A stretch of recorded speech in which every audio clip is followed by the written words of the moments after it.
Good afternoon, everybody. This is your DFS Army Daily Dispatch Bold Calls edition for March 1st, 2019.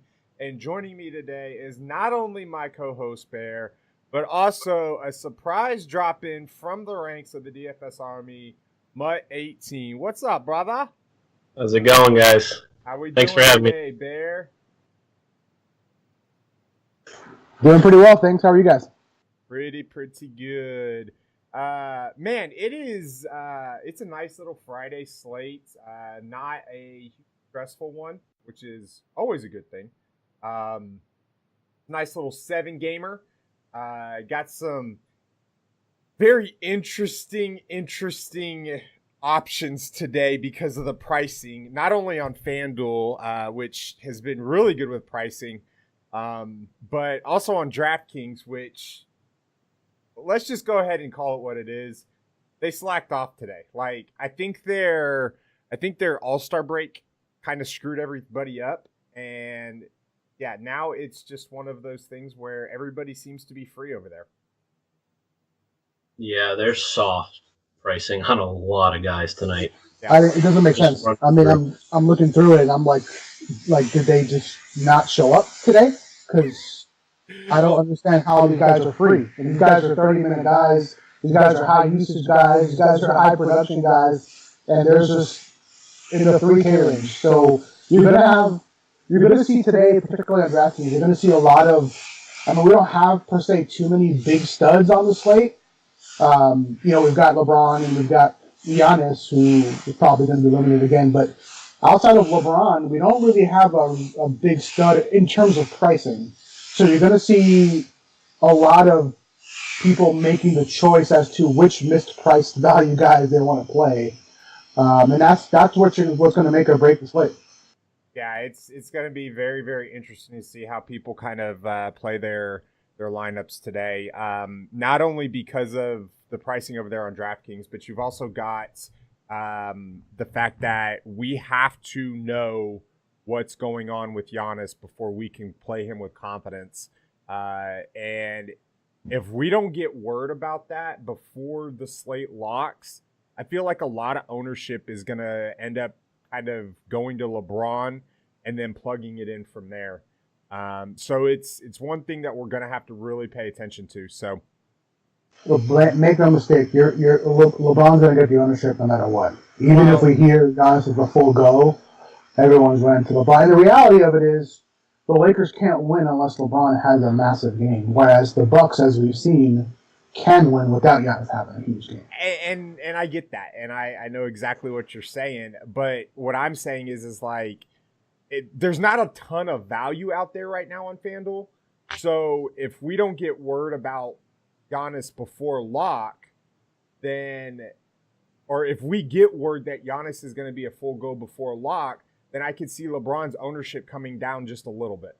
Maybe not a ton. I'm not talking like being cut in half, but I am talking like, a good 5, maybe 10%. Rather than the 45 to 50 that I'm thinking that he's going to be right now with the way that we've got things, I think that it could end up becoming a little bit lower, maybe in the 40-ish range. So that's the only thing I'm talking about. I know LeBron's going to get the ownership because of the fact that it's it's the Friday night ESPN game and just everything. So must win, all the above. Yep. Sorry. I just think Giannis is a lot easier to play on FanDuel if we do get word. I mean, you bump down $1,400 for that savings. I mean, he's still got close to the same ceiling as LeBron. But like I said, we need word before. If he's 100%, I'm playing both. Yeah. It's going to be hard not to with all the value. Yeah, it's hard. And there's not a ton of sexy value on FanDuel right now. So, au contraire, mon frère. Let's jump in. I said a ton. I didn't say there weren't options. My goodness gracious, you guys are on me already. Contraire, mon frère. I don't even know what that means, but yeah. That's all right. You guys want to, if you want to go for this, we can bust out some hot takes today. We can bust out some hotties. I mean, it is called a Bold Call podcast, isn't it? We should just call it the Hottie Toddy podcast. See what happens. Oh boy. I'm going to get fired by the end of this show.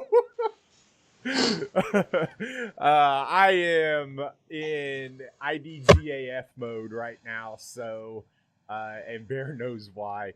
All right, let's start off with point guards here. Man, if I told you, here we go again. I'm starting my 30 for 30 series here. What if I told you my favorite point guard today was not of the studdish variety? I would tell you that I agree. Yeah, I'm going to agree with you too. Right now I've got 2 point guards that are under 6K, so... Oh, really? I wasn't even going that far down. I mean, I guess I could see it, but I wasn't going that far. Man, it's... Okay, so let's start at the top. Let's talk about Kyrie Irving just real quick. Hey, a couple games ago against Chicago, he popped off a 62. These last 2 games have kind of been meh. Toronto and Portland have been very, very, very good against point guards lately. Now he gets Washington tonight. They are right now with Thomas Satoransky and his length. They're about a league average ADVP over the last 30 days or so. And with all the talk about Kyrie being checked out, Kyrie going to New York, Kyrie doing this, Kyrie doing that, I'm really actually kind of sick of it. And like, this is a must-win game for the Celtics. You know, the Sixers beat OKC in OKC last night, and so they moved ahead of the Celtics for the 4 seed in that spot in the East. I think the Celtics have to come out and play possessed. With that said, I like I like the other Celtics a little bit more than I do Kyrie tonight, and mainly it's because of that $9,900 price tag on FanDuel. If I look over there on DraftKings and he's $8,900, I can say, okay, sure, I can play him over there. What say you guys about Kyrie? Is he an option in tournaments at least, or is he just a full fade for you guys? He's definitely not a full fade. Because what we've been seeing here over the last 10 games is Boston's not playing very good basketball, and particularly not very good team basketball. The funny thing is they're playing good team basketball when Kyrie has sat for those couple of games. That's when they play better team basketball. So not from a NBA analyst perspective, which you guys know I love to do, but from a DFS perspective, that's what you want. You want a guy that's going to untuck his jersey and take the ball in his hands and go at Thomas Satoransky and put up 50 real points and, you know, take it on himself. Now, I'm with you, Keith. There are probably 2 other Celtics here that I like a little bit more. But I think strictly from a tournament perspective here, you're probably not going to see, because he's at 9,900, you're not going to see as much ownership for Kyrie, given that, you know, you've got Kemba, who's already picking up a lot of popularity here early this morning from what I'm hearing. Well, morning for me, afternoon for you guys. You've got guys, which we'll talk about. We'll talk about Trey, we'll talk about De'Aaron Fox, other guys that we like, but and they're significantly cheaper. Like, Fox is almost 2K less on FanDuel. In a really good matchup, in a must-win playoff scenario game. So I think you're probably going to see 4 or 5% Kyrie Irving in tournaments today. That doesn't mean that he's a good play, per se, because, like, in order for him to kill you, you need to see just under 60 from him. 58, 57, 58. And that's not killing you. That's starting to hurt. But if Kyrie goes off for one of his classic, 68-point games, that's going to hurt you. And I think today is a legit possibility for him to do that. Yep. Mutt, go ahead. Yeah, he's definitely not a fade for me. I mean, I won't be too heavy on him, but the 9,900 is too high for me on FanDuel. But I mean, as a contrarian play, that's going to be lower owned than like a Kemba. I mean, or a Trey Young. Yeah, he's a good play there. I like him more on DraftKings. at 8,900 with all how soft pricing is there. My player pool on DraftKings, I kid you not, is 85 players right now. Yeah, I'm trying to trim it down, and it's hard. I'm gonna have to take stands somewhere as we go throughout the day. I don't know what I'm gonna do. Normally on days like this, I just say F it and screw it and don't even play DraftKings because I don't like super teams. But I'm gonna have to take a stand somewhere. Yeah, and the Celtics need to win this game. Yeah. I mean, I'm a diehard Celtics fan, and I almost threw my controller through the TV watching that Toronto game. So they need to win in the worst way today, especially if they want to stay in the top 4 in the East. That Toronto game was one of the more entertaining games for me. Yes, I know. You told me. All right, let's talk real quickly about Damian Lillard because I think he's going to get a little bit of traction throughout the day. You think so? I think a little bit. Just mainly like a pivot off of Kyrie and getting off of the chalkier Kemba. Kind of a pay up to be contrarian type of thing. It's one of those things like I'm just not doing it. Like this Toronto team, especially in Toronto, it's one of the tougher places to play. If I were building, say, 50 lineups tonight, I might have 1 or 2 Damian Lillard lineups. Yeah, I'm right there with you on that. I mean, like, if you're MMEing in the quarter, you want to throw him in a few lineups just in case, but main lineup cash-wise, I'm probably not touching him. I'm not going to have any Dame. There we go. Makes it real simple and quick. So let's talk about Kemba Walker here. The dude is one of those guys that I can't figure out completely. He's been struggling from the field, and then he started to go off against Houston and then disappeared in the second half, basically. I want to attribute some of that to Chris Paul, but like it's one of those things. I think a lot of people are going to look at Kemba and they're going to see the 54, they're going to see the $9,300. They're going to say, okay, I don't want to pay for Dame. I don't want to pay for Kyrie. This is a guy that, again, and then you've got the Brooklyn thing, and you're sitting there going, he could crush. I think there's enough down below him that I don't have to play him. Because I don't foresee him going for 55, 60. Yeah, I'm going to agree. I could see him in like the 40 to 50 range, but I mean, if he really goes, if he goes off, it's usually at home too. It's usually not on the road. I know he is from New York, but he is really soft priced on DraftKings, 8,200. Yeah, it's tough to set for Kemba. He does have the 60 potential, so 8,200. That's really underpriced. Yeah, I kind of think that anybody that I have as far as very, very low exposure, I might just use DraftKings in that sense.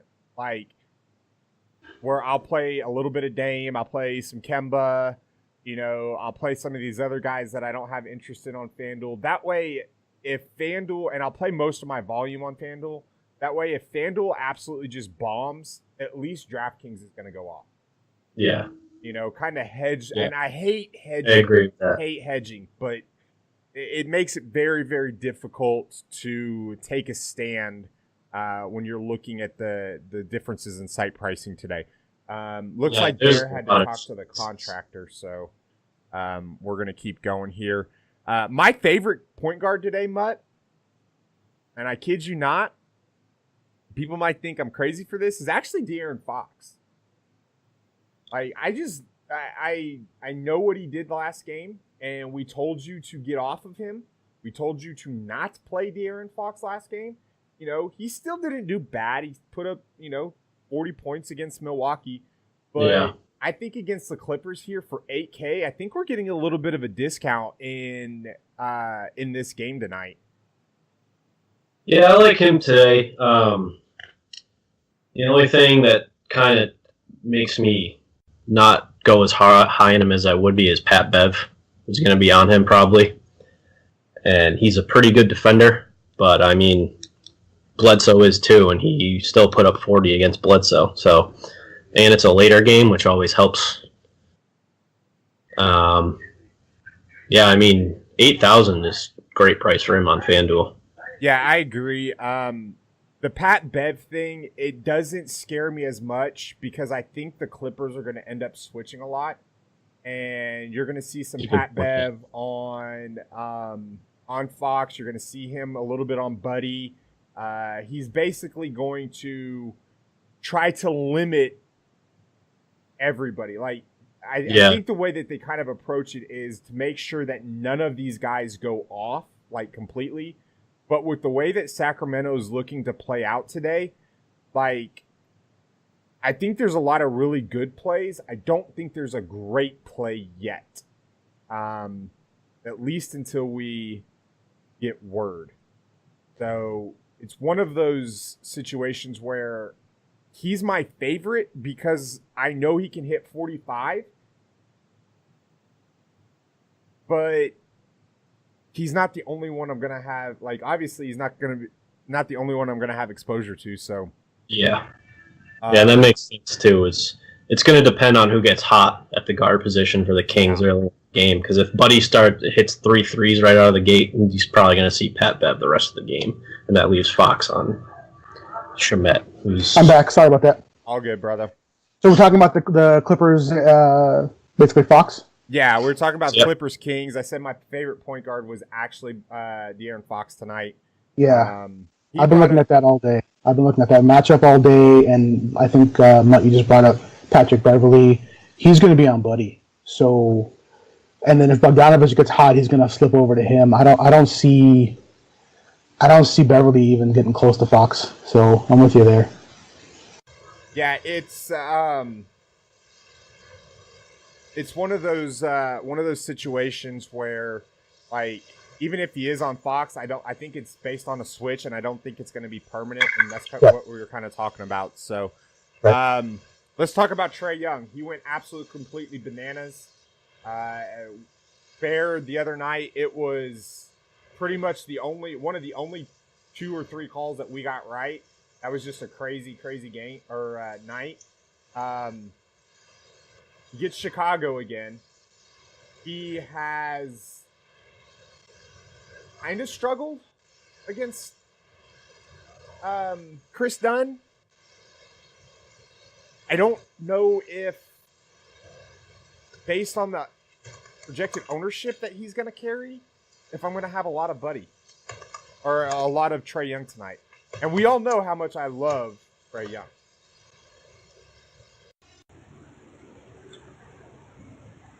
I mean, I like him tonight.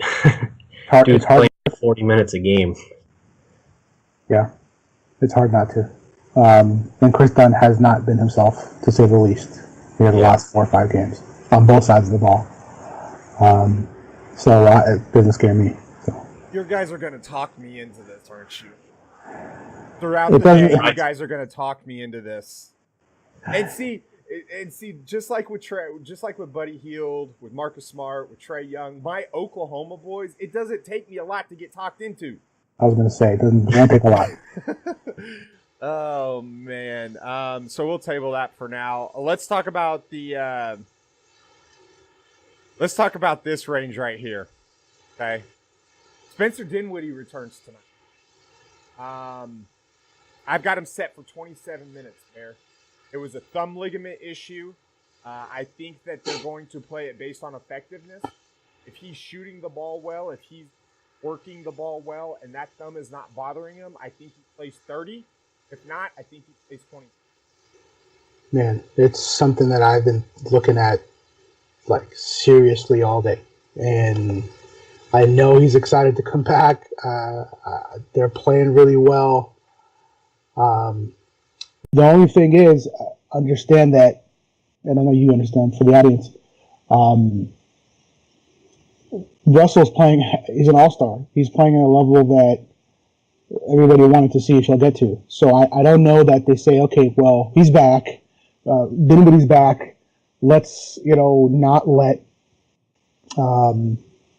Russell will be great. I don't know. The only thing I could see is him taking away, Napier's minutes. That's going to happen. That's definitely going to happen. But as far as him playing like 30, because you have to, remember, Levert's back too, and they want to make sure Levert is fully back. And you don't think that they knock it down to this 3-guard rotation? Yeah, it's going to be. But they've also got Joe Harris, who they really value there. They can put him at the 3, put DeMar Carroll at the 4. He's been at the 3. That backcourt's getting really crowded now. It's going to be. That's my point. That whole team is completely healthy. Like, I don't think that there's one injury concern right now on that team. And what's crazy is they're playing so well. I don't know if you can honestly predict with confidence exactly how it's going to go. And even, like, my first inclination is even D'Angelo Russell is a tad overpriced on FanDuel still. Now, with everything back. Agreed. Now, on DraftKings, as always. Okay, so let's just make this clear. Everybody is playable on DraftKings. Everybody, 98% of the player pool is cheaper on DraftKings than it is on FanDuel, and a lot of them is significant. So I don't mind Spencer if we get word that he's not going to be on a limit. Because remember, it was his thumb. He was still able to do cardio. Now, it might not be game shape, with the endorphins running and everything. But, am I crazy? Or should I just play Elfrid Payton and just call it a day? Yeah, I like Payton. It's going to be a wait and see for me how this rotation shakes out with Dinwiddie back in before I play them. Okay.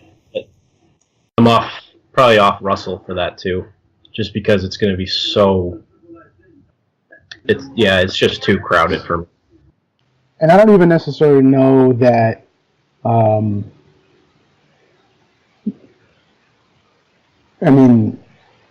for me, Dinwiddie's a no. I do think he plays well over 25 minutes, but you're talking about $100 more for Elfrid Payton against the Suns, who's going to play 33 minutes. It just doesn't make sense. You've got Rondo potentially playing 30 minutes. Here's my thought on Elfrid Payton and why I'm a little skeptical.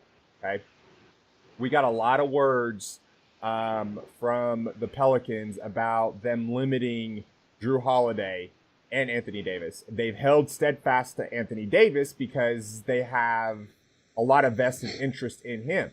They've got Drew Holiday locked up for the next 4 years. He's played 34 minutes the last 2 games. Mm-hmm. Like, I agree that Elfrid Payton is probably a better play than Spencer Dinwiddie, but all of this talk about Elf just because he's going against the Suns, like, I'm a little scared about that because of Drew. I don't think it's Drew that concerns me. It's the chalk that's going to concern me because I know he's going to be up there. It's just people see Suns, they just attack. It's just the way it always is. Every single slate, no exceptions. So I'm guessing that you're probably out on Chris Dunn because of the way he's looked, even though he's got the best point guard matchup on the board. So let's talk about Dunn. Was having a conversation with Luz about it earlier this morning. And in tournaments, he really wants to play him. And yeah, he's looked horrible. I can't play him matchup at all. Not even so much because he's looked horrible, but I look at the team and I look at Levine and I look at Markkanen and I look at Otto Porter. I look at those 3 ball dominant players, and those are basically the 3 that are going to be taking all the shots and handling the ball. That kind of leaves Dunn on the outside in terms of usage and shot rate and all that stuff. So here, and I'm with you 100% on this, Bear. Here's his shot totals over the last 5 games. And remember, this is a guy that the first part of January, the first part of 2019, the dude was averaging 12 shots a game. Like he was up there. He was getting his, 6, 9, 9, 7, and 8. The dude hasn't eclipsed double-digit shots in the last 5 games. Who's going to take the ball away from Levine? Well, then you've got marketing. Then you've got, That's what I said. Marketing and auto. I mean, it's not. I mean, listen. If I was the coach there, that's what I would want. I would want those guys to shoot too. I mean, that makes sense. And then you're relying on steals. I mean, the upside is there for steals in this game. Yes, but I can't pay $6K for a guy that I needed to get 5-6 steals. No way. I can't do it. Okay. I'll have a few shares MME just to differentiate from Peyton, but. By the way, I'm not playing Peyton. So just letting you know. Yeah, we were using Peyton as a comparison to Spencer Dinwiddie. That's what we were doing. Yeah. Anybody else? And Bear, I know where you're going to go with this, so let's let Mutt talk first. Anybody else below 6K on FanDuel? Below 6K, Rondo. And Rondo and Ty Joe for me. I actually really like Ty Joe today. Elf is not good on defense. And Booker's playing tonight, so he's going to see a lot of Drew. Yep. Booker will get Drew. That leaves Elf on Ty Joe. He's playing over 30 minutes a game. I actually have Ty Joe in my article today. I ran him in the RS for the Who's Hot. He's up let me get the exact numbers. Let me just pull this up. Over his last 3, he's averaging over 14 more fantasy points per game, and his minutes are up over 4 minutes a game. He's seeing at least 30. I think the Suns finally figured out that Melton and Okobo aren't going to be the answer at point guard. So, what's the biggest correlation between fantasy points and basketball? It's usually shots. Those last 2 games, he's taken 16 and 12 shots respectively. That game against Atlanta, just to show you how he shot almost 63% from the field. They're shaking his head. He went flipping. Well, yeah, that was the finals game. That's why. Yeah. He went flipping nuts. Against Miami, he didn't take as many shots. Like the ancillary statistics weren't there for him in that game, so he didn't break 30 fantasy points. But he still shot 6 of 12 from the field. Still had 18 total points. So yeah, I mean, this is a guy right now that since he's come over to Phoenix, he's been playing a ton of minutes, and it looks like he's starting to get comfortable and take better shots now as well. So that last part is really the only thing I want to talk about. He's getting acclimated now to his team. He's getting acclimated to his role. Now he's starting to understand what he needs to do to make them successful. He's got weapons around him. He's got Booker. He's got Oubre. He's got Ayton. He's got Jackson. He's got other players around him, and he can get those ancillary stats such as assists.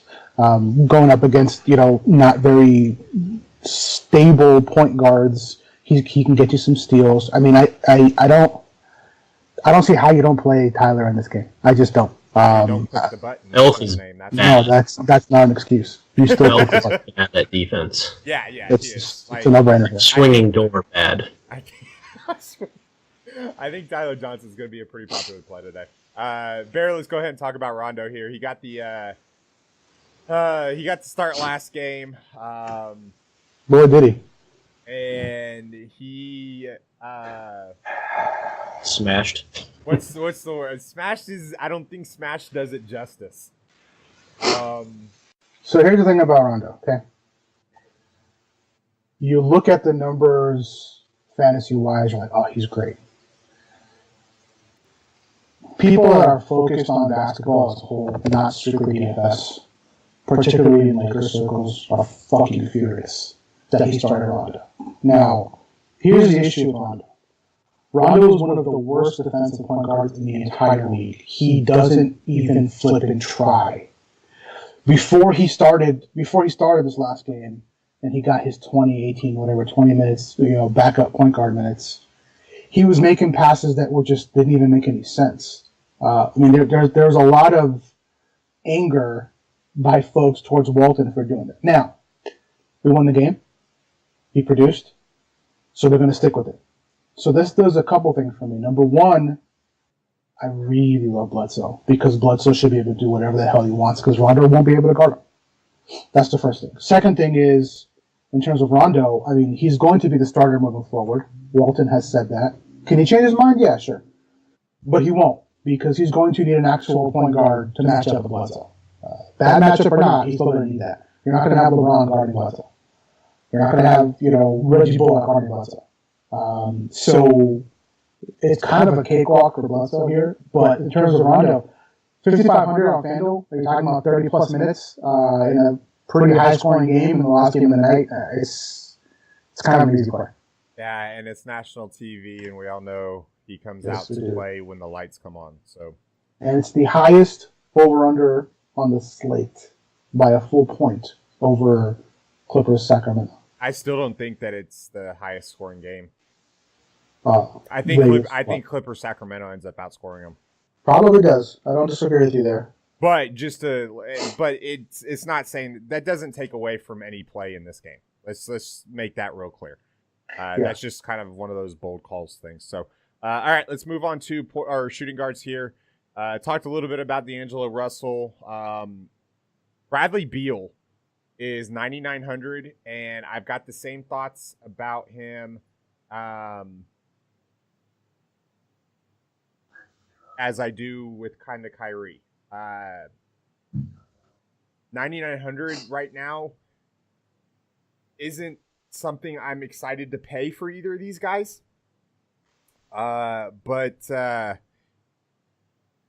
not when I can go get a Drew, not when I can go get a Booker or a Levine. It might just be a pay up to be contrarian type of play, and a very, very limited one at that. Yeah, I'm not thrilled with Beal. That is basically 10K. I'd rather pay up for LeBron at small forward and use my salary there. It's not just 10K. It's 10K to go up against Marcus Smart. Yeah. What the hell? Oh, Smart should get some extra minutes tonight, chasing him around too. Plus, Hayden pitiful off the bench. So. Oh man, I see the usage. But I don't play guards against Boston. It's worked for us. I don't play shooting guard with Boston. I've actually been playing point guard with Boston when Kyrie plays, and that's been working out pretty well. But shooting guards, it depends on the guard. Heck no. I guess it depends on the point guard. Sure. But as an overall preference, especially because in reality, in their offense, Beal is the point guard and Satoransky is the shooting guard. But Smart's going to be on Beal because he's their biggest threat. So don't think for an instance that Beal is going to he could outperform his salary. He could blow up for 65, but don't think it's going to be easy for him. Because and the only way I see that happening is if Marcus Smart gets into foul trouble. So, and then you have to deal with Jaylen Brown and his length. So it's not really like it's easy coming off the bench either. Drew Holiday against Phoenix. I am in love with this. And I'm scared out of my mind because tonight's the night that Alvin Gentry plays him 27 minutes. Yeah, it's quite possible. Play tomorrow, too. That's what scares me is they play tomorrow. And Anthony Davis has already been ruled out for tomorrow, by the way. That means he'll probably play tonight then. He is playing tonight. Yeah, he's playing tonight. Yeah, he's playing tonight, out tomorrow. But, yeah, I'm also concerned about it. It's so weird. We're going to limit his minutes moving forward. Boom, 34 minutes. So instead of playing him 37 and 38, you're playing him 33 and 34. it doesn't make much sense. I don't know if that's what he meant by limiting or not, but I mean, I think you take a shot on him regardless. Obviously, it depends on what you're playing. Like if you're playing, I think you have to at 9K. Yeah, he's a better play than the other two guys we talked about. So yeah, I mean, for sure. I mean, he's 7,900 on DraftKings, guys. So as we've Makes already more stated, sense. everybody's free on DraftKings today. Devin Booker. Not if he's being defended by Drew. Not for me. The thing about Booker is, it's more than just Drew. The thing about Booker is now comparing him to where he was a couple months ago. They're a better team, which is crazy to say about a team with their record, but they are. Like they've been in games, they've been playing. They actually have a point guard now. Aiton's kind of like a third option on this team now, since they got Oubre with some more firepower. So they don't need Booker to do everything like he was. So you're talking about paying a premium. And mind you, he's 8,600, so he's not like, a 10K guy, but that's still a premium for a guy that, A, like you said, is going to be guarded by Drew, B, is not the main, have to do everything on his team type of play. Don't know if I can do that. Yeah, I think he's a low exposure tournament option for me. I'll have a little bit more of him than I would like, say, a Kyrie or a Bradley Beal, obviously. But that's just because he can get hot and put up 45 points, real life points. And we've seen that sometimes the better the tougher the matchup for Devin Booker, the better he plays. Very sure. And make no mistake about it, he is still option one on this Suns team. Oh, yeah. But he doesn't have to do everything, which might actually over time benefit him a lot more. But like I think 8,600 is a fair. I don't think he's overpriced. I don't think he's underpriced. I think it's a fair price tag. Yeah. The matchup makes it maybe him a little bit overpriced. But yeah, I don't think that he's going to be highly owned. Probably not. And if that's the case, then I'm going to have a little bit of him. Okay. So, can we talk about the man now, or not yet? You mean Jaylen Brown? No. Oh, you mean CJ McCollum? Obviously not. Chris Middleton. One of them. There's two guys here that I love. You mentioned Chris Middleton. I know Giannis just got where he's going to play, but the reality is it's going to be like the last game. Like they're monitoring him, not only because of his knee soreness, but because they've got it locked up. Like they're in good shape. And I don't see Giannis playing 30 minutes tonight. In the mid 20s maybe. And that puts. So here's the thing too. I want everybody to understand this. Middleton's listed as shooting guard. He's the small forward. Yes. Brogdon is the shooting guard. Yes. So when you look at matchups in DVP, the Lakers are really, really good at the shooting guard position. That's not what he plays. Nope. They're atrocious at the small forward. Yeah. So that's why I love the play here. So that's the first one. The second one, listen, we talked about this Kings-Clippers game. One of the things the Kings do that has made it very difficult on teams is they play at the craziest pace I've ever seen. These guys are the fastest team I may have ever seen. It's like Loyola Marymount back in the 90s, where it was like you're shooting in 5 seconds or less. It's like the old Suns, the D'Antoni Suns. Yeah. That's what it is. And that is exactly where you want to play Lou Williams. This is, in my opinion, the Lou Williams game. So for me, it's Middleton, Lou. Those are my top shooting guards. Oh, I thought you were going to talk about Zach LaVine. I don't hate him. I like LaVine too. I really do. But for me, Otto coming back into the starting lineup somewhat, not a ton, somewhat limits his ceiling. When Otto was out, LaVine was putting up like over 50 every game. Yeah. Now you'll probably get a 40 out of him, which is good. But I want the 50s for Middleton and Lou. That's what I want. Yeah, I'm with you on that. Even the It's a juicy matchup against Atlanta for Levine, auto back. I'm probably not really paying up at shooting guard to like your Beal or Russell or Holidays, honestly. Thing with Holiday, I think if they're playing the Suns tonight, they have the Nuggets tomorrow and no AD. I think if they're gonna limit his minutes, it's gonna be tonight against the Suns. Sure. And I mean, I love Lou tonight. I'm so glad you said that, Bear. So glad. And Middleton, if Giannis is limited too, it's hard not to. Okay. Wow. So for those of you watching on Twitch, I guess the show went offline for whatever reason. You'll have to.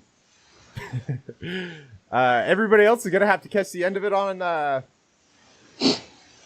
iTunes, I guess. So. Alrighty. Just talking amongst ourselves now. Yep. Now we're just recording it. So. Well, it's recording, so yeah. Yeah. Yeah, I do agree with both you guys. Lou Williams, Chris Middleton are my two top plays at this game. Bear, let's talk about him because we don't like to, but we have to. Jeremy Lamb, we were completely 100% dead wrong. Can't figure this freaking guy out. At least for that one game. Just can't figure him out. Drives me nuts. It really drives me nuts.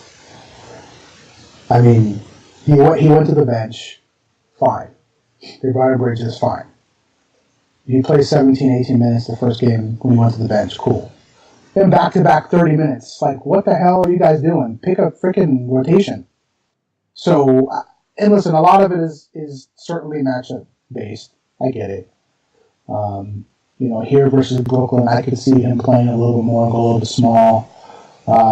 Moving him to the 3 actually is a possibility, and playing Batum at the 2 where he's been really, really good here lately. So I can see that, but I mean, the reality of it is, it's just kind of a coin flip, and I don't like $6,400 coin flips because, like, you've got Bogdanovich at the same price. I was just gonna say I'd rather have Bogdanovich, especially at 6,400. Oh, I'm scared of Bog. I'm gonna throw it out there. I'm scared of Bog because now Belizia is gonna be back in the rotation, and they can slide him to the 3. They can put Harry Giles there. They're calling up Swan again today. Not saying that any of those guys have the talent level of him. I do like Bog more than I like Buddy. I will say that because I do believe that, like we stated earlier in the show, Patrick Beverley is going to be on Buddy Hield like white on rice. But I like this mid-tier range, the 6,400 to the 6,300 range. I would not be shocked if I stay completely out of it whatsoever. I mean, the only one I can look at here is maybe like a Marcus Smart. Marcus Smart's 5,300. Yeah, no, that's what I'm saying. I'm paying down, I can go Marcus Smart. Oh, yeah. I even like one guy here under 5K that I can look at. Maybe 2 guys out under 5K that I can look at. But outside of that, I mean, I'm with you. It's tough. Can we go back to a Karis LeVert bounce back game? Not with how muddy that rotation is going to be with Dinwiddie back. It's going to be rough. So. It's going to be rough. It just makes perfect DFS sense, though. He was... the whole army was on him. He absolutely completely flopped, like, harder than I've ever seen before. And now everybody's going to be off him, and he's going to go bonkers. It's just count it up. It's going to happen. Yeah, and believe me, he's heard the talking about his game, and there was an article, I forgot the newspaper, that said it showed his bobblehead. Yeah, it was his bobblehead night. It shows his bobblehead. It says, player didn't score a single point on his own bobblehead night or something like that. Yeah, he broke a commandment. He must repent at the righteous hand of the DFS gods. I mean, And you do that by going for 50 tonight at 1%. I can't disagree. I have to have a lineup with him, but it'll just be. Yeah. MME. That's it. Yeah. Just because, just in case. It's not even a just in case. It would be like a fun type of lineup. It's where like I build one for fun. It won't even be in the queue or anything like that. So, Kevin Huerta is popping off the DS projections right now. 30 minutes, $4,200. He's a good drop on FanDuel. I believe he's like 3,200 on DK. See, when I mentioned that there was someone under 5K I liked, that's who he is. There you go. On FanDuel, he's 4,200. You can flirt with him and another 4K guy for drop score. And if he goes crazy, you're happy. And he's not going to be very high owned. He never is. The other under 5K guy that I'm considering is going to be Reggie Bullock. Took it right out of my mouth there. Oh, did I? Yeah. See, the funny thing is, because he's a Laker, Keith wasn't going to like him. No, it's not that at all. I just... He's actually in Bullock's in my dummy lineup right now. I get the shooting guards versus Milwaukee thing, and that was why I was all over. I forgot who. Right. It was all over Buddy. I just don't know if he's going to get the amount of shots that I want. Dude, take a look at the last 3 games. He's getting all the shots he can handle. He's playing some really phenomenal defense. Like, he's completely removed both KCP and Hart from the rotation. Like, those guys don't play. I mean, they play like 5 minutes, but they rarely play now because he came in there. He's like, "This is mine," and he's been doing it. 9 shots, 6 shots, 8 shots, 5 shots. So he either shoots 11 or he shoots like under 8. Okay, but here's what you're not seeing. Now he has a point guard in Rondo who will get him the ball. That's the difference. He had it against the Pelicans and he only shot the ball 9 times. Did you see what he and LeBron were doing? And Ingram? I mean, so you have to understand, there's only so many shots to go around, but in this particular game, I think he's going to be a lot more. I agree. Ideal. And also from a matchup perspective, like, Ingram's going to be in a tough matchup. LeBron's going to be in a tough matchup, but we're not worried about that. Yeah. Kuzma is going to be in a little bit of an easier matchup depending on how much Giannis plays. But I'm just looking at the matchups, and the shots all point to him. Okay. Yeah, 35 plus minutes at under 5K. Oh, I'm not saying that he's not a good player. I'm just playing devil's advocate. Yeah, I love Bullock tonight. So, all right, let's move on to small forward here. We've talked a lot about LeBron and Giannis. We know exactly what we're going to do with them and how we're going to do it. I will say this: if we do get word that Giannis is going to be a full go, like, I doubt we're going to get it, but we're not. Yeah. I want to clarify this so people know what I'm talking about. Then there is a high probability chance that I'm going to fade LeBron in a couple tournament teams. Sure. And go heavy on Giannis at the lower ownership. Makes sense. So, because I can build the same team with LeBron and Giannis, maybe upgrade one position more. You should be able to, and get Giannis at a lower ownership. So, yeah. And we know how much Giannis likes to play in these type of games against these type of marquee guys. So, particularly on national TV too. Yep. Yeah. Kawhi Leonard, yay or nay? I want one word. Nay. Yay. Whoa! Now you're going to do more than one word, aren't you? I'm going nay. I'm out. So here's why I like it. Here's why I like it. I like it for one reason and one reason only. Between LeBron and Jan, aka LeBronis, all the ownership is going to be. I'm talking about like a 5% Kawhi. That's why I like Kawhi. Not specific to the matchup, not specific to the game, but between, like I said, LeBron and Giannis and Otto and all some of these guys we're going to talk about here soon. it's going to be hard for me to not take at least one shot at a single-digit Kawhi Leonard, knowing he can go freaking bonkers. You want to know what's funny? I ran 100 lineups when we got on because I wanted to see what DS is popping for FanDuel. He's in 56% right now. So the DS and I are starting to think alike. That's kind of scary. Yeah. So, okay, so let's talk about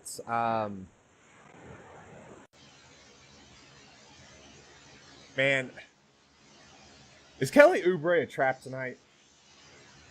With Tyler Johnson, with DeAndre Ayton, with Josh Jackson, with D'Angelo Russell, Kelly Oubre might have the best matchup out of all of them.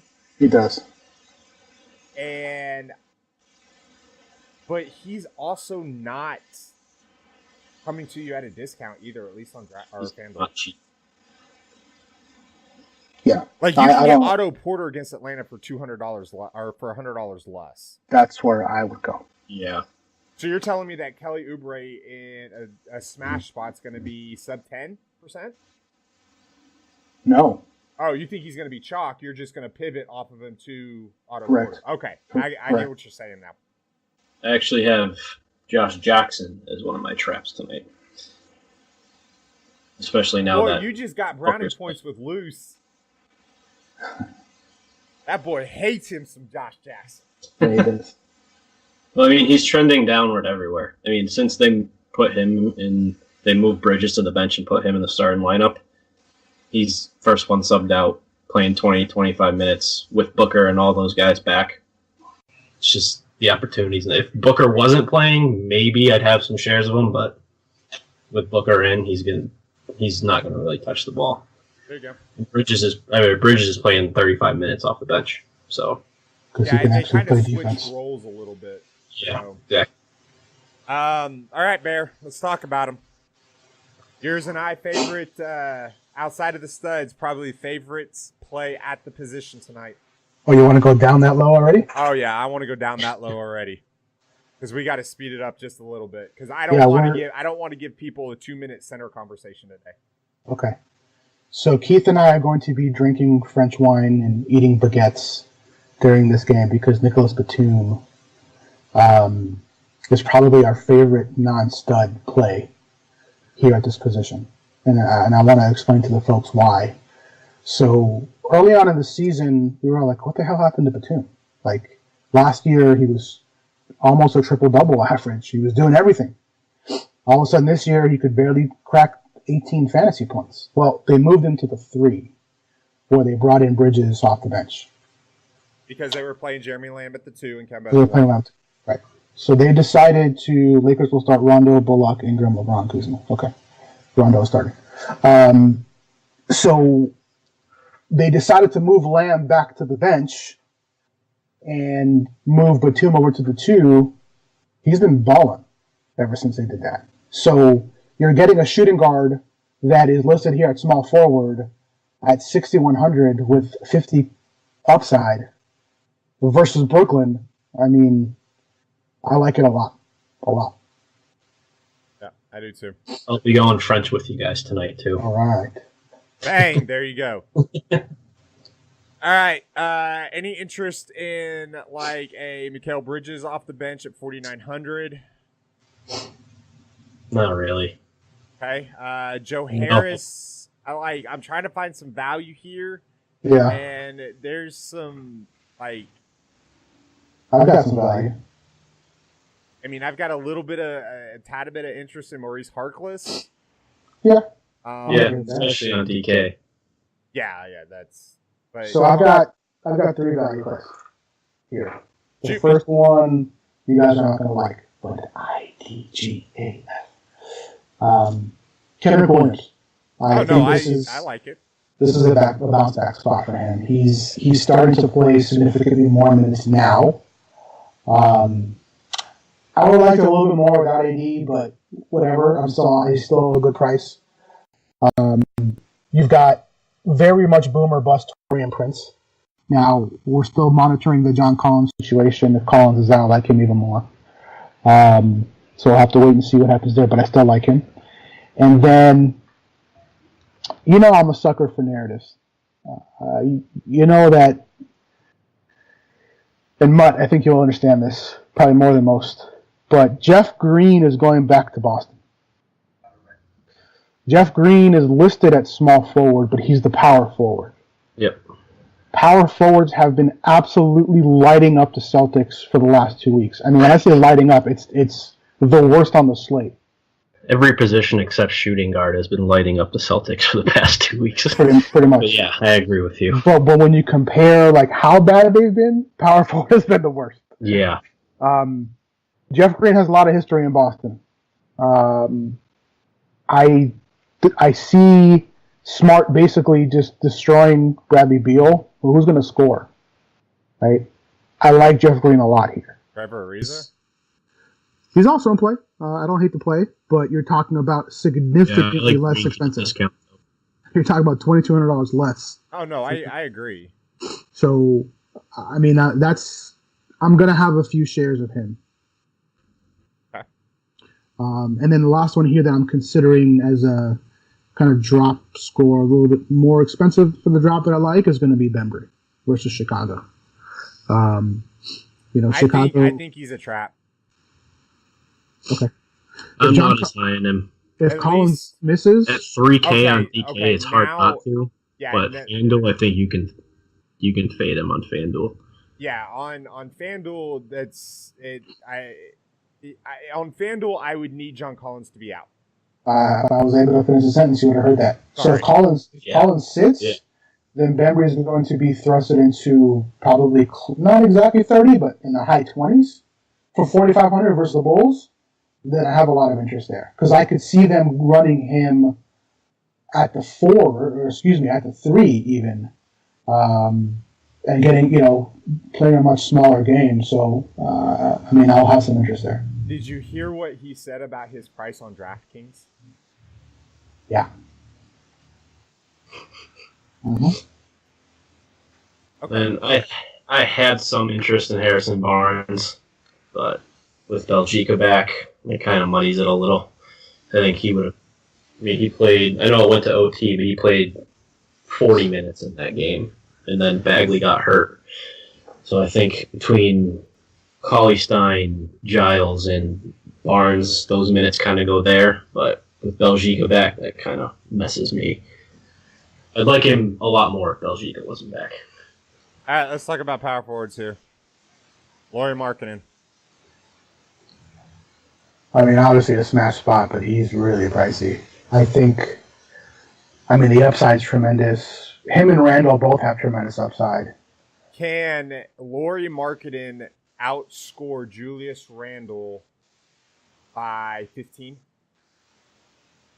Can he? Sure. Will he?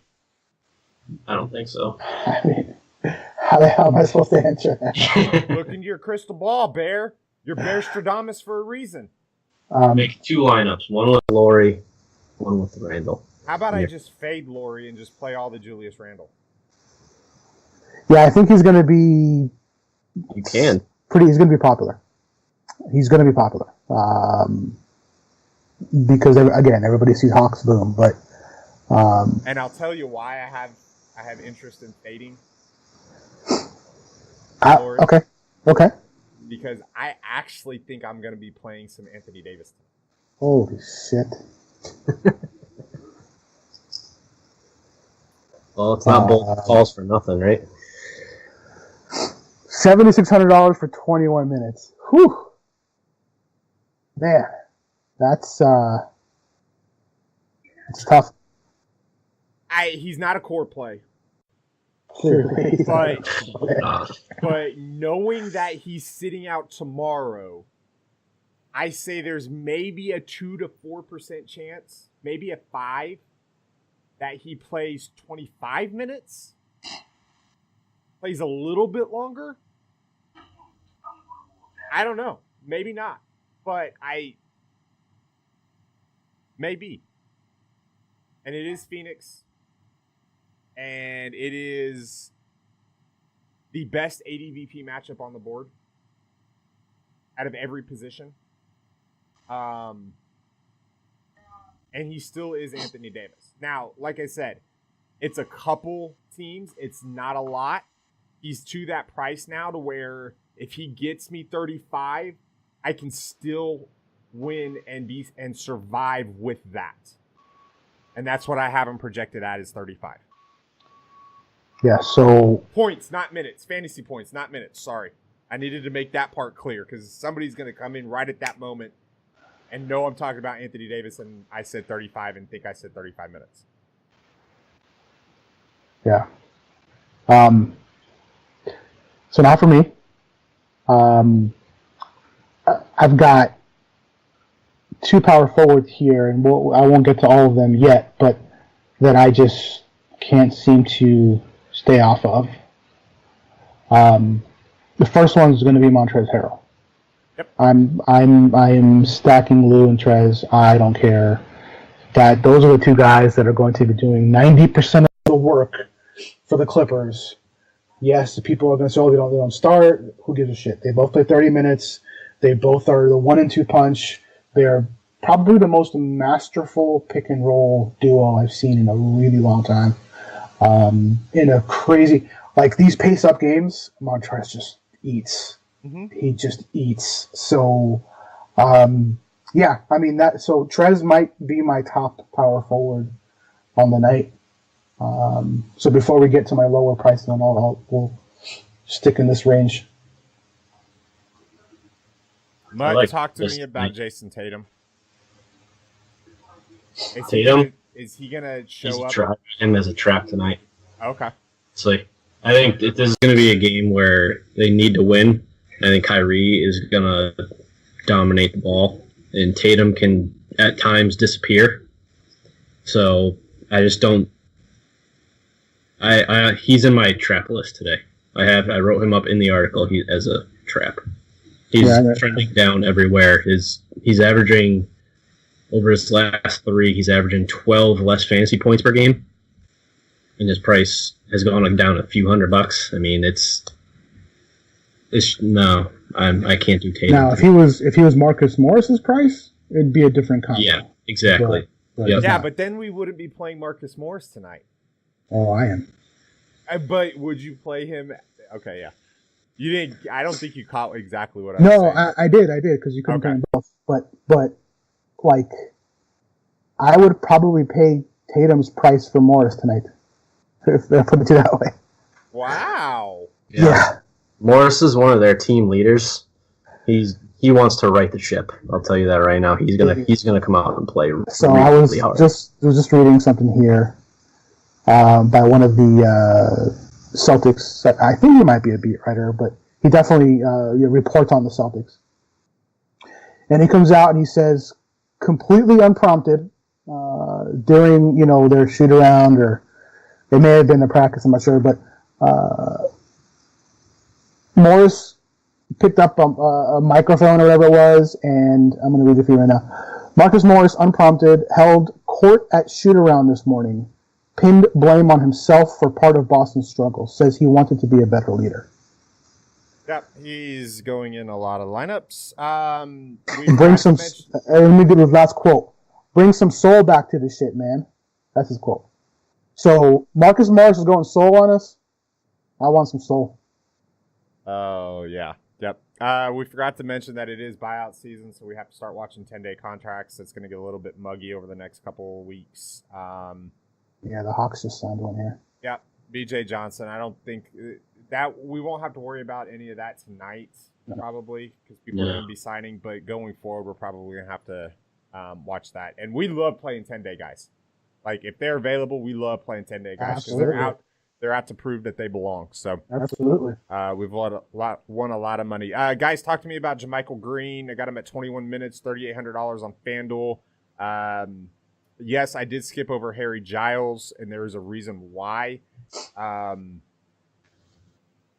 We'll get to here, huh? Because he's a trap. I don't think he's a trap in cash. Oh no, absolutely not. He's going to be heavily owned in cash, so you got to play him there, but. No, I don't think it has anything to do with his ownership either. For me, for Giles, I think 25 is kind of like feeling. Like Fanduel did a really good job about knowing that this was going to happen and popping him up there. Now I don't know if they did because I looked at Willie Cauley-Stein and I'm like, they got Giles right, Willie right. How do they do that? I know what you said. I'm not talking about you. So I don't understand how they got Giles right, but they totally gaffed on Cauley. That doesn't make any sense. But anyway, that's what they did. Because Harry Giles is 3,100 on DK. So yes, all my exposure to Harry Giles will probably come on DK, not on Fanduel. Yeah. Jermichael Green, he's $1,000 cheaper. I've got him less or just over a point less in the projections right now. Drop score guy on Fanduel for sure. Yeah, absolutely. GPP, yeah. I have him and Weirder paired up in a lot of lineups. I do like Giles tonight, though, on both sites, though, I got to say. I mean, he's not going to take over Bagley's role, but he's going to absorb those minutes. The Clippers are so bad against bigs. So bad. Yeah.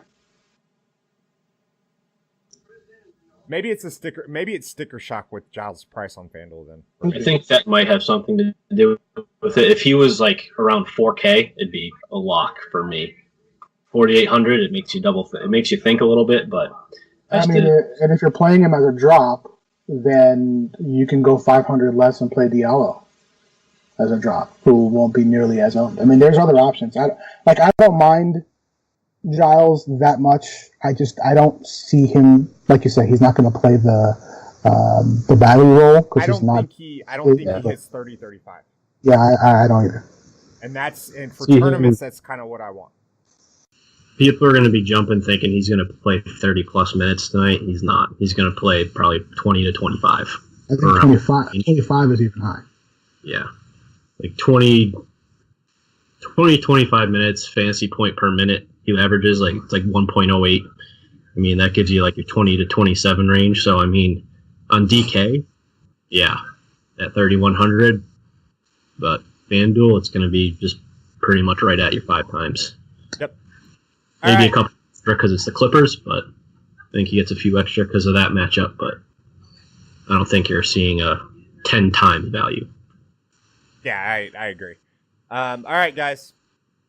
On to centers. Now, we have to talk about more than just the one that we all want. So we're going to have to do that. So we need to make sure that we are focused for this. Focused. I mean, think about that, right? Think about that sentence. The center we all want. That alone magnitudes, in my opinion, looking elsewhere. In tournaments for a few, right? That's what we're going to talk. That's what we're going to talk about.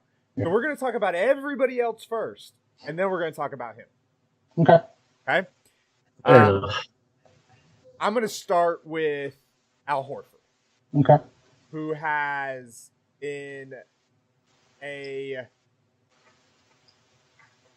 not in a roundabout way, but in a very, very, very assertive way, been Boston's best player over the last 2 weeks.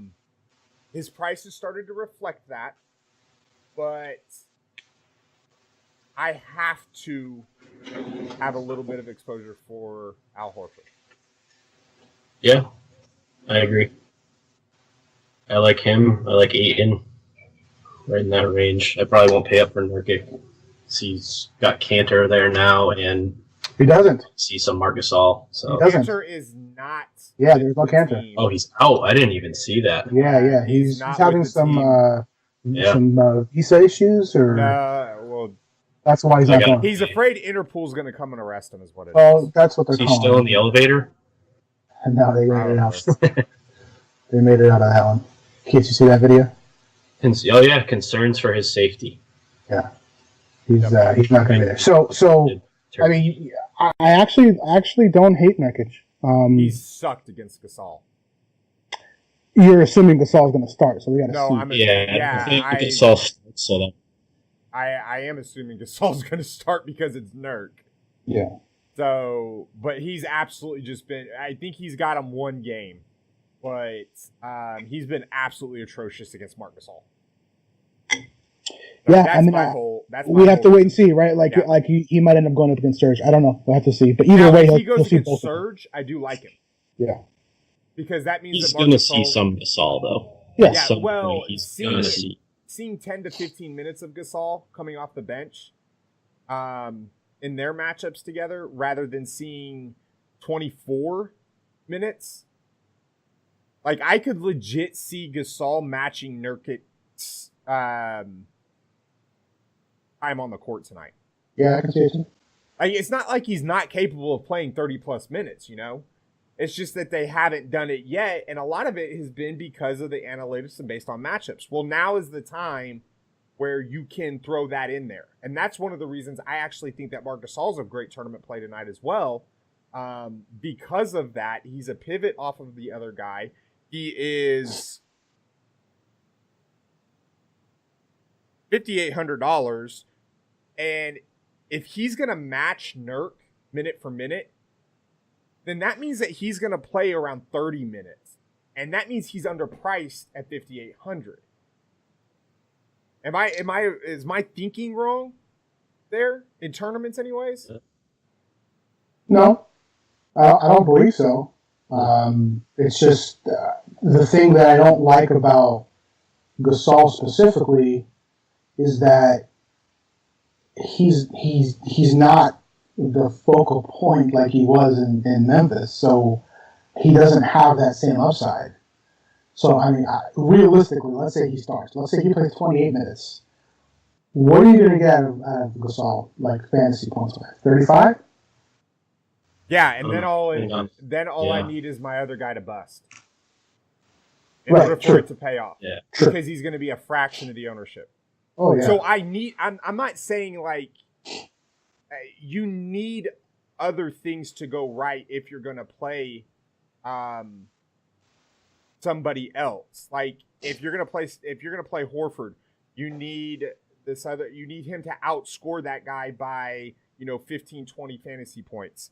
No matter what. If you play any of these guys, you're going to need him to outscore that guy, but you're going to get him at a fraction of the ownership. And just for the craziness, think that he busts completely. You're talking about a major, major chunk of the field being wiped out. Absolutely. Probably close to 80% if I had to guess. I don't know if he'll get that high. But I'm thinking a good 60 to 65. Yeah.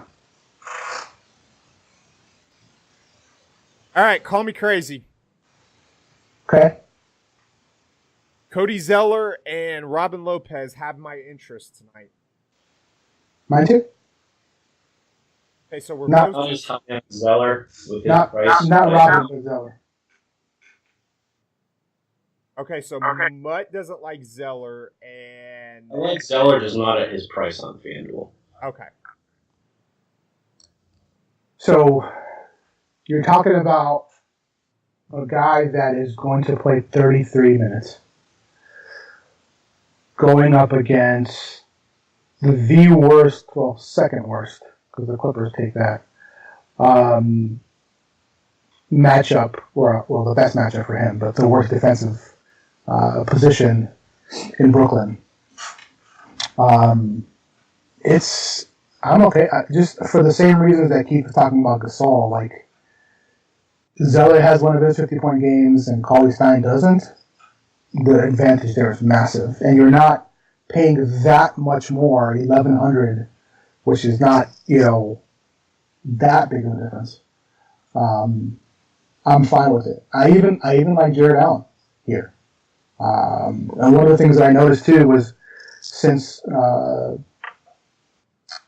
LeVert and Dinwiddie went down, Allen's production went down too. And looking back at it, when those guys are back, that's when Allen does really well.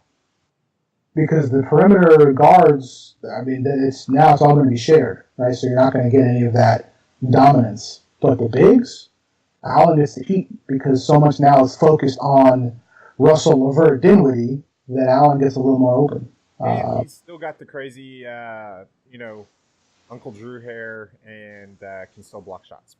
Yes. So, all right, guys, let's talk about him. Probably the highest owned play on the night. One Definitely. Sir Willie Cauley-Stein. He is 5,500 on FanDuel. Robbery. He is 4,500 on DraftKings. Heist. And it's the Clippers. You could run 5,000 lineups, and he would be in 5,000 of them in the DS. Should be. Oh, no, I just ran 100, I'd say not would be, should be. Oh, no, he will be. Yeah. He would be. Yeah. If you it's had very... the ability to run 5,000. In order to not get Willie Cauley-Stein tonight, you are going to need to put a max exposure on him. Because otherwise, he is going to be in every single one of them. For those of you playing cash games, for those of you playing single entry tournaments, just play Cauley-Stein at that price, move on. We'll make it very simple. Clippers do not defend centers. I mean, like, you know how in our ADVP it's, like green, white, red? This one is like a Christmas tree for the Clippers. Like, it's just so green. It's like Celtics. Yeah. Last 30 days, the Nets are worse, but it's not by much. Yeah. at all. Not by much. I mean, and think about it. Like, they basically went from Gortat starting playing 18 minutes to go to Harrell to Zubac starting playing 18 minutes going to Harrell. So I mean, it's going to be Harrell versus Cauley-Stein, and it's going to be, like I said, the pace in this game is going to be insane. There's going to be so many rebounds and shot blocks and dunks and alley-oops going on in this game.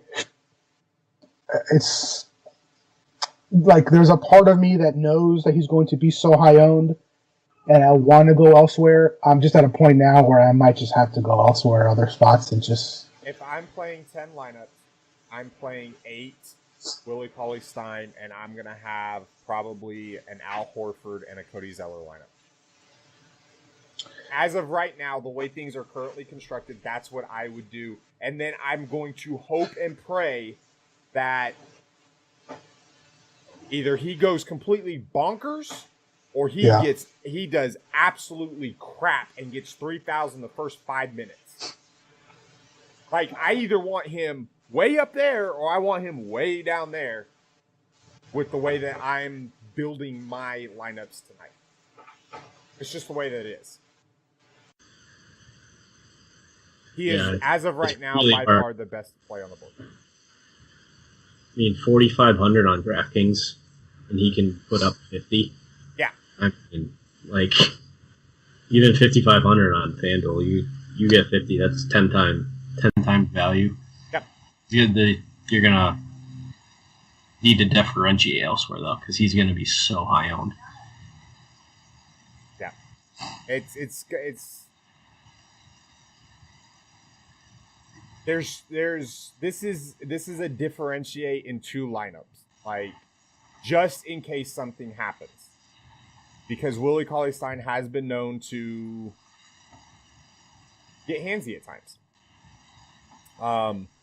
But that does not diminish our love for him tonight.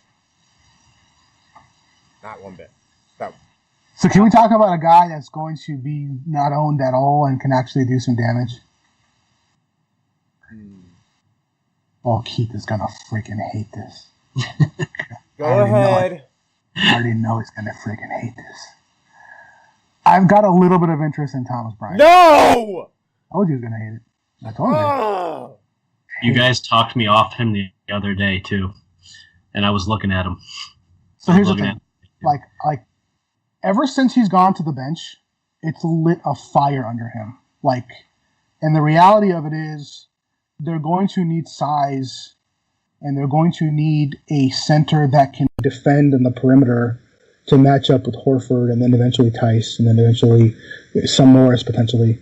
I mean, it's Robert Williams if he plays. Like, there's going to be a need for that tonight. Why play him when you can play Robin Lopez for $500 more and get twice as many minutes on him? I'll tell you why. Because the upside for Bryant is significantly higher. I think Robert. Like realistically. I love Thomas Bryant, but he doesn't play enough for me. And I hate dropping the center position. I don't think it's a drop. That's the thing. Like I wouldn't play it as a drop. But again, it's one of those situations where he's less than Willie expensive. We know he can put up 45 plus. And if that's what happens and Willie gets in foul trouble or whatever, I mean, it's realistic. And you know it's been a thing for years that the Celtics are soft inside. Mm-hmm. I've been playing bigs against the centers for... I know, but I don't want to believe it. Well, I can't help you there, but we just laid out all the information, and I don't hate it. And there's one more guy. Now, here, this is going to be... Dude, do you think he hated Bryant? Wait till you hear this one. Strictly, if Collins sits, I may have a little bit of interest in Alex Len. Strictly if Collins sits. What's going to happen is you're going to have... like you mentioned, Robin Lopez, you have Lauren Marketing, like they've got some size there in Chicago.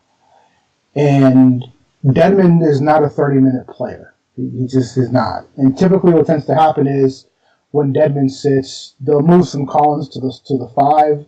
They'll play, 10, 12 minutes of Len, that kind of thing. Well, with Collins gone, they need somebody to fill that role, and that ain't going to be Spellman. He can't. That's not his game. That's not his style. So with Collins sits, I'll have a little bit of interest in Alex Len. A little bit. I would play him over Thomas Bryant. Maybe. I'm going down with this Thomas Bryant shit. Like, it was planned out. And the thing I wanted to tell you the other day, Mutt, was he might have crushed, but I still had him pegged at under 20 minutes. I was on him, too, and you guys all talked me off him. I had him in so many lineups. Oh. All right. Yeah. That's a great way to end the show today. We went longer than normal, but that's okay. We got everything that we wanted to say out. Well, most of it. And we had 3 people on, and it was entertaining. It was fun. It's everything you guys wanted. So, any last words, guys? Not for me. No. Good luck. And I think this is a fantastic slate. One of my favorite slates we've had here in quite a while. Yeah, it's an awesome slate. I just hope that it doesn't blow up on us with some stupid news. Well, okay, so let me say it this way. Play a few lineups that is not all chalk. Play a few lineups without Cauley-Stein. Play a few lineups without Rondo. Play without some of these guys. More often than not, by the time the night is over and you look at your apps, DK or Fanduel, whatever you're using, you're like, holy shit, I just won how much? Because you didn't play what the rest of the field plays. Understand something. When the rest of the field plays 4, 5, 6 players, and those guys all go off, the scores are now 400. Because everybody has them, and they all went off. Yep. Nights where they don't go off, and you don't play them, you need a 340, 350, and the guys you didn't play because they didn't go off, everybody else did, you have a very realistic chance of making some serious money. So that's what I want to leave off. There you go. Like telling guys last night that were freaking out after the first half, you have one really good night in DFS with that. It makes up for 2 weeks of playing okay. Like one huge night can really separate you and make big bucks DFS-wise. Yep. Especially not playing chalk. All right, guys, that's going to do it for us today. For myself, for Bear, for Mutt, for the DFS Army. Peace out.